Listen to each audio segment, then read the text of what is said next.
Un petit vidéo un matin pour vous parler de la presse. La presse est problématique depuis 30 ans. Le gros cave parlait de Bell. Effectivement, Bell ne donnait pas sa place. Mais en deuxième position, c'est la presse. Il y a 30 ans, tu étais abonné à la presse, puis ces épais-là t'appelaient pour savoir si tu voulais t'abonner. Comme si de lire 2 fois la presse dans la même journée, ça t'en prenait 2 copies, plutôt que de relire la copie que tu avais. Il y a quelques années, me réabonne à la presse, innocente, j'ai pas compris. Tu prends un abonnement de 3 mois. Mais là, eux autres, ils ont ton numéro de carte de crédit. Fait que, bingo, à cet abonné, on a son numéro. Fait qu'on va continuer à l'abonner comme si de rien n'était.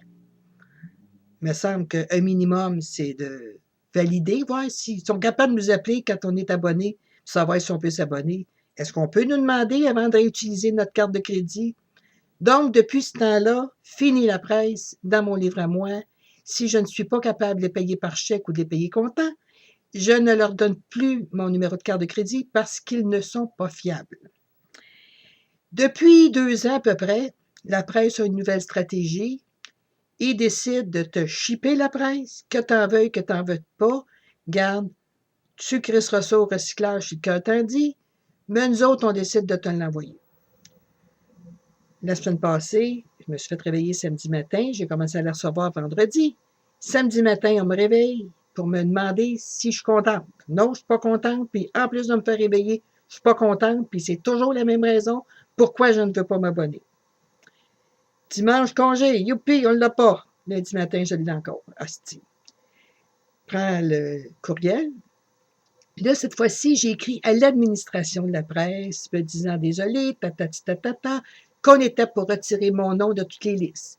Je tiens à signaler que j'ai envoyé mon courriel quand je me suis levé lundi matin.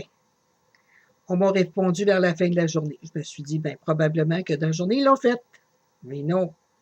Il y a un matin, j'avais encore la presse. Ben, je me suis dit, bon, peut-être que ça ne s'est pas rendu pour une journée, Mais là, Chris, un matin, d'avoir encore la presse, qu'est-ce que ça va lui prendre pour comprendre? Hostie, j'en veux pas de la presse. C'est assez clair? Fourrez-vous là dans le cul, torchez-vous avec, faites ce que vous voulez, mais j'en veux pas. Quand je décide que je la veux, je prends ma petite marche puis je vais me l'acheter. Je ne veux plus d'abonnement. J'ai même expliqué qu'avoir été parti en voyage, tu prépares tes affaires, t'annules ton courrier, t'annules les abonnements que tu as en cours, mais toi, tu ne penses pas à un abonnement que tu n'as pas, évidemment. Fait que là, tu reviens après un mois de vacances, puis là, les voleurs ont su que pendant une semaine, tu n'étais pas là parce que pendant une semaine, tu as la presse. Garde, mêlez-vous de vos affaires puis gardez vos cochonneries chez vous. La presse, j'en veux pas.